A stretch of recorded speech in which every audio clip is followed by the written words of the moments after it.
नमस्कार दोस्तों, स्वागत है आपका एक बार फिर से हमारे चैनल सनातन लोक एसएल पर। जय श्री राम। कैसे हैं आप सब। रामायण सीरियल इन दिनों बड़े चाव से देखा जा रहा है। दर्शकों ने ध्यान दिया होगा कि रावण की कैद में लंका स्थित वाटिका में सीता माता जिस वृक्ष के नीचे बैठती हैं, वहां वे अपने हाथ में घास का तिनका लेकर रखती हैं।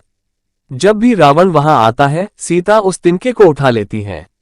बहुत सारे लोगों को इसका वास्तविक कारण पता नहीं होगा, लेकिन हम आपको इसकी वजह बता रहे हैं।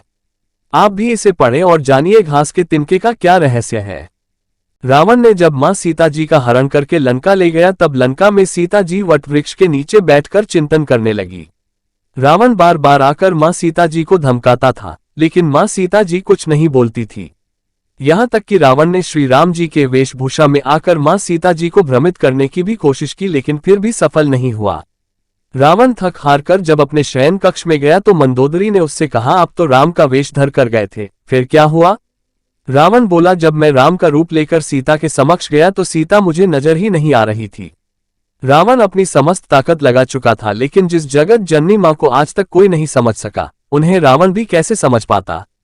रावण एक बार फिर आया और बोला, मैं तुमसे सीधे सीधे संवाद करता हूं, लेकिन तुम कैसी नारी हो कि मेरे आते ही घास का तिनका उठाकर उसे ही घूर घूर कर देखने लगती हो।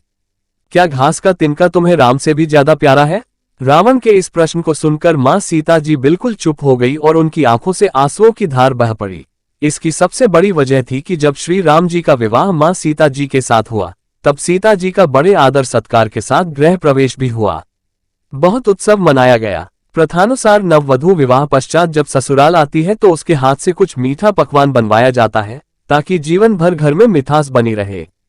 इसलिए मां सीता जी ने उस दिन अपने हाथों से घर पर खीर बनाई और समस्त परिवार, राजा दशरथ एवं तीनों रानियों सहित चारों भाइयों और ऋषि संत भी भोजन पर आमंत्रित थे। मां सीता ने सभी को खीर परोसना शुरू किया और भोजन शुरू होने ही वाला था कि जोर से एक हवा का झोंका आया।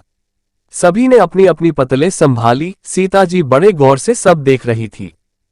ठीक उसी समय राजा दशरथ जी की खीर पर एक छोटा सा घास का तिनका गिर गया, जिसे मां सीता जी ने देख लिया। लेकिन अब खीर में हाथ कैसे डालें, ये प्रश्न आ गया। मां सीता जी ने दूर से ही उस तिनके को घूर कर देखा, वो जलकर राख की एक छोटी सी बिंदु बनकर रह गया। सीता जी ने सोचा, अच्छा हुआ किसी ने नहीं देखा। लेकिन राजा दशरथ मां सीता जी के इस चमत्कार को देख रहे थे। फिर भी दशरथ जी चुप रहे और अपने कक्ष पहुंचकर मां सीता जी को बुलवाया। फिर उन्होंने सीता जी से कहा कि मैंने आज भोजन के समय आपके चमत्कार को देख लिया था। आप साक्षात जगत जननी स्वरूपा है, लेकिन एक बात आप मेरी जरूर याद रखना। आपने जिस नजर से आज उस तिनके को देखा था, उस नजर से आप अपने शत्रु को भी कभी मत देखना। इसीलिए मां सीता जी के सामने जब भी रावण आता था तो वो उस घास के तिनके को उठाकर राजा दशरथ जी की बात याद कर लेती थी। इसलिए माता सीता जी चाहती तो रावण को उस जगह पर ही राख कर सकती थी, लेकिन राजा दशरथ जी को दिए वचन एवं भगवान श्रीराम को रावण वध का श्रेय दिलाने हेतु वो शांत रही।